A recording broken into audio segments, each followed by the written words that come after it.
In this video, I'll show you how to start trading TradFi assets on Bybit. So Bybit now allow you to trade stocks, commodities, currencies through their TradFi platform. If you have a Bybit account, go to trade here and then go down to TradFi and you can see all of the assets here to trade. So you can click on one to go ahead and trade it. If you don't have a Bybit account yet, I'll leave the link below to sign up. They can give you a deposit bonus when you make a deposit if you're a new user via that link. So from here, what we need to do firstly is apply. It'll probably come up with a box for you if you're trading this for the first time. You can go to apply here on the right hand side as well. This is just something that you have to read and accept the terms and conditions. Bybit are actually using MetaTrader 5 as the platform to trade on. And what we're trading here is CFDs, which I'll explain in a second. But once you've agreed to this, just press next. You apply, agree, and everything like that. Then what you need to do is transfer some funds in. Now, if you don't know how to use Bybit or get set up or get any funds into the account, then I'll leave a video below on how to get set up on Bybit as well. But you can go ahead and transfer some assets in. So I've got some assets in, let's say, funding or unified trading, whenever it may be, and you can just transfer those over into your TradFi account. That's where you want the funds. And once you've done that, then you can transfer that over, press confirm, and the money will be in your TradFi account to go ahead and trade. When we trade in Bybit TradFi, we get access to many different assets, but what we're actually trading is known as a CFD, or a contract for difference.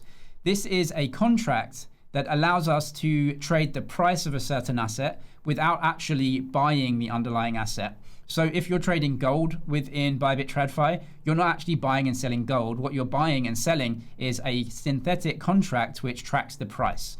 If you're buying Tesla stock, you're not actually becoming a Tesla shareholder. You're just buying this synthetic contract which tracks the price of Tesla stock over time. So what we can do here is, if you read this and you can understand, you can just press acknowledge. I just put some money in, so it's going to come up with this risk disclosure. And there it is. We can go ahead and trade the asset because we have some money in here now.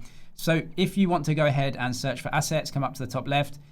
Now you go to TradFi here, and under TradFi, there's different assets we can trade. So we have metals. Again, what we're doing here is trading the price of those assets. So this is silver and gold versus Aussie dollars, yen, US dollars, and so on. So you can choose whatever you want to trade. And of course, you can trade stocks as well. So if we go to TradFi here, and then Forex, indices like S&P 500, Euro stocks, etc. It's all here. You can trade whatever you want, but we are trading contracts for difference. So what we're doing is just tracking the price of these assets. We're not actually becoming shareholders when we trade the stock, or we're not actually expecting to get delivered any gold if we're trading gold. Unlike crypto, where you can trade fractions of coins, anything that you want, with CFDs, it's a little bit different. So a full contract maybe some specific amount of the asset. So for example, a Tesla share, one share, may be the contract, but maybe you don't want to trade one share. You can trade a fraction of a share. How do you do that? Well, the system will split these up into fractions, and we call those fractions lots. And so as you can see here, the minimum lot size is 0.1. The lot size is a fraction of the contract. For shares, one contract is usually one share. And so if I'm trading a lot of 0.1, I'm basically trading 0.1 of a share, like a fraction of a share.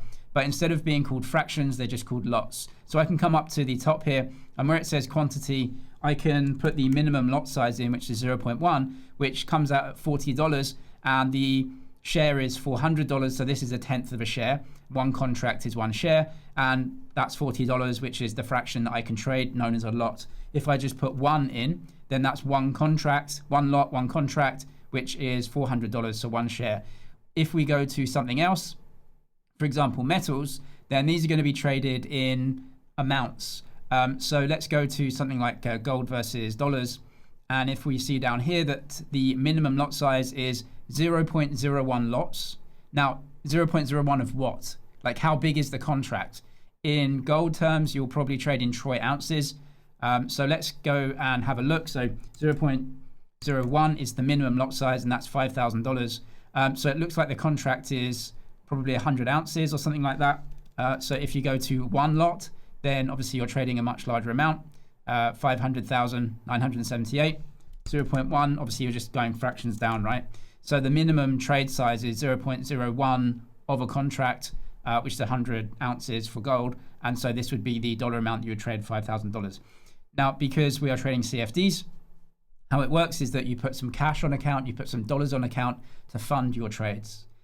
You fund your trade with that cash, and that cash is put into the trade to fund it. You then take a position on the price that can win or lose. You don't have to fund the entire trade at once. You can trade on margin, meaning let's say that you want to trade $5,000 worth. You may have to only put in $500 or $1,000. You don't have to fund the whole trade. So it's a little bit like trading futures in crypto as well, where you're just putting cash on account to pay for any potential losses in your trades. So you can basically open a trade size that is bigger than the amount of cash that you have on your account. CFDs are quite simple in that we can take a long position or a short position. We are only funding our trades with cash, and that's it. So we have some cash to pay for the positions initially and to pay for any potential losses in those trades. And you can put less cash in to fund your trades if you want. So for example, here we have a buy or a sell for every asset. And this is just benefiting from the price going up. So we're buying, hoping to sell higher. If you're selling here, then you're taking a short position, or you're selling the price, hoping to buy back lower later, obviously to make a profit. So we benefit from the price going up, we benefit from the price going down, but we're not actually trading this asset or owning it or any tokenized version of it. We're just trading the price. So for example, if we want to go long, I think the minimum lot is 0.01, which is $5,000 worth. I've only got $500 in the account to trade with, but you'll see that I can open a position here. Now, if you want to open a take profit and stop loss, you can do as well, like this. So let's say I'm going long. I want to go long here, so I'm benefiting from the price going up. Do I want to take a loss at some price below? I can do that. I've got $500 to pay for the position. I'm opening in a $5,000 position here. So that means I can only withstand a 10% loss in the position anyway, because I've got $500 to pay for the position. $5,000, 10% loss, $500, that wipes me out. So that's leverage. I can't recommend using leverage or anything. Just use it if you want. I can't recommend using high leverage or anything. So fund your positions as you will. If you want to take a take profit on the price, just put that in. So if I'm getting long at 5,000, 5,500, I want to take a profit. I can stop myself out at 4,800, and you can put that in. Now, if you've got $500 to pay for the position, you're going to be liquidated your cash at a 10% loss. So there's no point putting a stop loss underneath that, because you'll get liquidated before you stop yourself out. So you can put it above that if you want, as you wish. If you want to put those in at the same time, you can do, but you don't have to. You can do it after the fact that you've opened the position. And then from here, I'm just going to trade this minimum lot size here. So buy, that's it. You can see I've now got the position. So I bought, so I'm long gold versus dollars. You can see all the position size here and everything. You can add the TPSL here if you want after the fact. And if you want to get out of the position, you can do that right here where it says close buy. You can close buy. You can choose an amount of the position that you want to get out of, either 50%, 100%, whatever you want. So let's do confirm. That confirms, and that gets out of the position. You can also short assets as well. So taking a sell order, like I said, without even owning the asset. I have cash in the account to take a position. If I sell the asset, I'm now selling it first or going short the price. And to make a profit, I want to buy back lower. And if the price goes higher, I will then be losing money because I will need to buy back the price higher. And I can withstand, again, if I've got $500 in cash and I'm trading 0.01 lots, which is around 5,000, then I can withstand around about a 10% move to the upside before I get liquidated. I want the price to be moving down, but we can go ahead again, sell. That's immediate, as you can see right here. So we have the entry price, everything, profit and loss in the position.